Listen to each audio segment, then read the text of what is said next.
रामचन्द्राय रामभद्राय वेधसे रघुनाथाय नाथाय सीतया पतये नमः।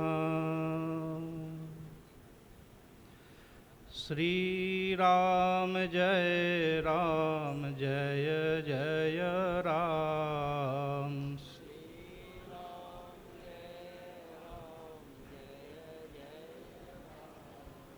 श्री राम जय जय राम।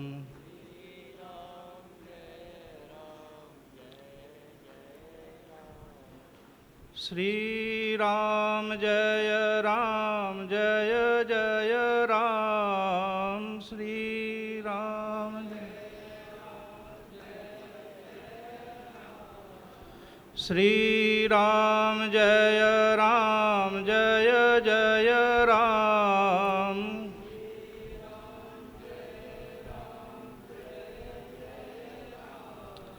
श्री राम जय जय राम।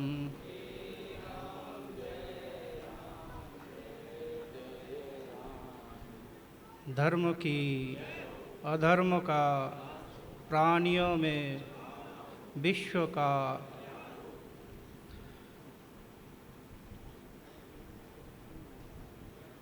सद्गुरुदेव भगवान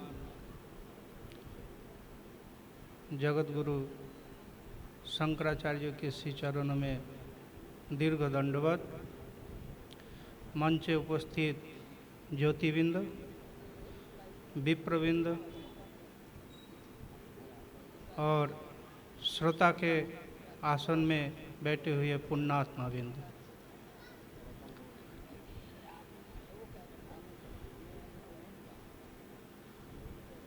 राम नाम के महिमा अनंत। दो अक्षर है राम,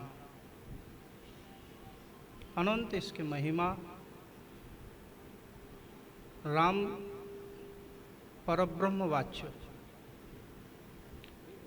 मैंने एक जगह शास्त्र में पढ़ा था, उसमें लिखा हुआ है, एक बार राम नाम में इतनी पाप हरे, एक जीवात्मा का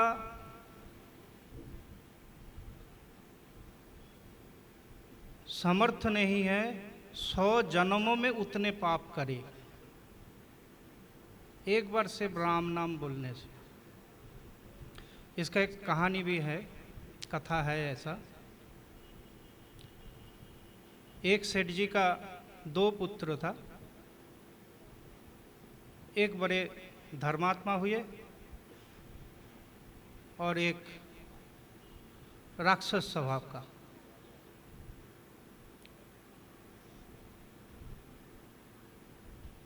जो धर्मात्मा है वो बड़े साधु सेवा, संत सेवा, भंडारा, इसमें उसका रुचि है। मंदिर में जाना, दान करना, और ये सब देख के छोटे भाई जो हैं वो बड़े दुखी हो जाते थे, क्रोधित भी होते थे। घर में कोई साधु संत आए तो उसको भगाने के लिए वो तत्पर रहते थे।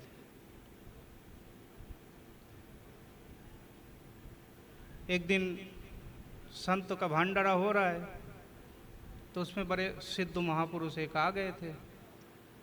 भंडारा पाने के बाद उन्होंने बोला, जजमान तुमने बड़े अच्छे से भंडारा कराया, मैं बड़े प्रसन्न हूँ, कुछ मांगो मुझसे। तो उन्होंने बोला, हे भगवान मेरे पास तो सब कुछ है, बस एक ही दुख है। बोला क्या है तुम्हारा दुख, क्या बताओ। बोला मेरे भाई बड़े नास्तिक है, उसका अगर थोड़ा सा धर्म में मति आ जाए तो मैं बड़े प्रसन्नता के साथ जो अवशेष आयु है वो जीऊँगा और मरने के बाद भी मैं प्रसन्न रहूँगा। हम 2 ही भाई हैं। बोला इतना सा बात है। बोला बस। बोलो रहता कहाँ है। बोलो बाजू वाले रूम में। बोला चलो ले चलो। बोला महाराज जाइए मत, अभी तो शराब और मांस मदिरा ये सब में वो अभी लिप्त है, अभी मत जाइए। और जानबूझ के, जिस दिन साधु घर में आने वाला है उस दिन वो जानबूझ के ये सब करता था, नास्तिक है। तो महाराज जी भी थोड़ा पहलवान टाइप का था, जाके दरवाज़ा 2-3 बार नॉक किया तो लास्ट में खोला दरवाज़ा। खोलते ही धड़ाक से जाके उसको पटकाया और उसके छाती के ऊपर बैठ गया। अब अच्छा खासा वजन वाले थे, तो उसका प्राण जाने वाला है ऐसा उसके ऊपर बैठ गया। तो बोला छाती से तो उठो, मेरे को बचाओ। बोला छाती से तो हम तब उठेंगे जब तू राम बोलेगा एक बार। तो वो भी राम बोलने वाला है नहीं, और ये बाबा छोड़ने वाला नहीं उसको। कुछ देर बाद उनको लगा एक बार राम बोल के ही पिंड छुटाना चाहिए। तो बोला राम चलो छोड़ो। बोला चल इसमें ही काम हो गया। फिर जाते समय साधु बाबा बोल के गए, कुछ भी हो जाए इसका कभी मूल्य मत लगाना, इसको बेचना नहीं कभी। अब सबके शरीर का एक निर्धारित आयु होता है, उसका आयु संपूर्ण होने के बाद उसको जाना पड़ा। जब गए तो चित्रगुप्त जी अपना डायरी खोले, ढूंढते ढूंढते कहीं पर भी एक भी पुण्य नहीं मिला उसका, पाप ही पाप, पाप ही पाप। जोमराज जी बोले और भी ढंग से देखो। तो एक जगह एक मिला जो एक बार ऐसा स्थिति में एक बार सिर्फ राम नाम बोले थे। तो जोमराज जी बोले चुप, जोर शब्द मत करो उस नाम का, मेरा दरबार बंद हो जाएगा, जितने भी पापात्मा है यहाँ सब मुक्त हो जाएगा, चुप। तो पहला दिन चित्रगुप्त को भी राम नाम का महिमा का समझ में आया। अब ये दुष्ट तो था, यह दुष्ट लोगों का दिमाग बहुत तेज होता है। तो उनको लगा मतलब हाँ वो साधु बाबा तो बोले थे इसको बेचना मत, तो जरूर इसमें कुछ विशेष बात होगा। तब यमराज जी ने बोला अच्छा बताओ, तुम पुण्य तो एक किए हो, इसके लिए स्वर्ग भोग है तुम्हारे, स्वर्ग जाना पड़ेगा और नरक भी है, तो पहले क्या भोगोगे? बोला भोगना तो बाद में होगा, आप पहले इसका महिमा बताओ। बोला राम नाम का महिमा तो हम नहीं बता सकते, हमें पता नहीं है। बोला तो काय का यमराज हो, धर्मराज काय का हो? अगर राम नाम का महिमा तुम नहीं बोल सकते तो काय का धर्मराज हो? जो जानते हैं उसके पास ले चलो। बोला ये तो ब्रह्मा जी के पास जाना पड़ेगा। ब्रह्मा जी के पास गए तो बोला चलो ब्रह्मा जी के पास। बोला हम ऐसे नहीं जाएंगे, रथ बुलाओ, रथ में जाएंगे। अब यमराज को शर्त मानना पड़ा। यमराज रथ में बिठा के लेके गए, ब्रह्मा जी के पास गए, ब्रह्मा जी से पूछा गया। ब्रह्मा जी बोला मेरे 4 मुंह में इतना समर्थ नहीं है हम राम नाम का गुणगान करें। बोला कौन बोल सकता है?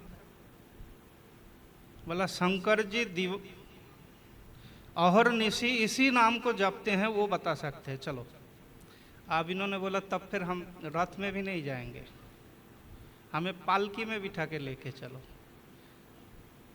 तो पालकी में बिठाया। बोला नहीं नहीं, पालकी को जो डोलने वाला वो यमराज एक साइड में होकर ब्रह्मा जी होंगे, तो यमराज लेना ही पड़ा। जाके शंकर जी के पास गए, शंकर जी से भी पूछा। शंकर जी बोला मेरे को भी समर्थ नहीं है, मैं पंचमुख से भी उनका महिमा नहीं बता सकता हूँ, बस मैं उनको जपता हूँ और वो मैं उसमें हूँ। शंकर जी के बाद शंकर जी तो इससे ज़्यादा कुछ नहीं बोले।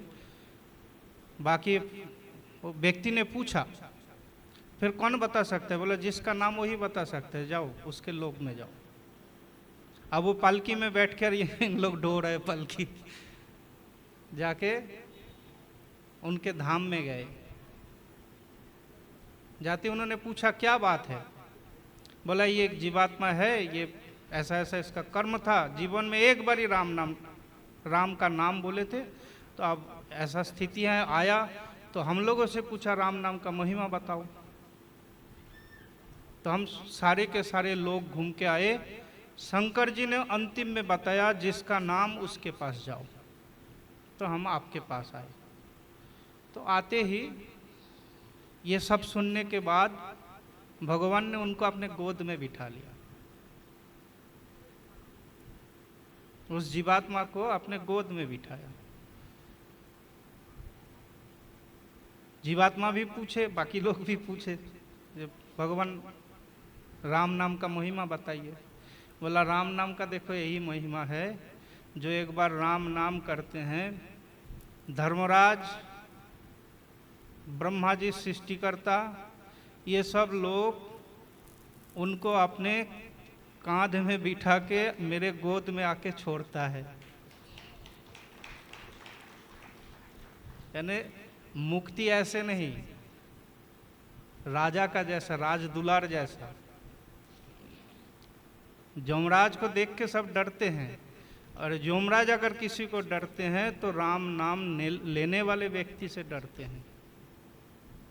यमदूतों को ये बताया गया है, जहाँ भगवान विष्णु का या राम जी का कोई भी नाम लिया जाता है तो उसको यमराज या यमराज के किसी भी दूत स्पर्श नहीं करते। ये नाम का महिमा है। गलती से भी एक बार अगर किसी जीवात्मा के मुंह से निकल जाए तो इतना फल है। और अगर जो भावना से लेते हैं, भाव से लेते हैं, तो उसको क्या मिलेगा, सोच के देखिए। मेरे कहने का अभिप्राय ये है, खुद को छोटा मत समझिए। जाने अनजाने में अगर आपके मुंह से भी एक बार आ गए तो आप तो इतना पुण्य कर ही लिए, जो परमात्मा के पास आप जाओगे ही। और जो परमात्मा इतना दयालु है, अगर शरीर में रहते रहते उसके नाम अगर आप लोगे तो फिर कितना कुछ मिलेगा, सोच के देखिए। शरीर के बाद क्या होगा किसने देखा? शरीर में रहते रहते मुंह में नाम, हाथ में काम।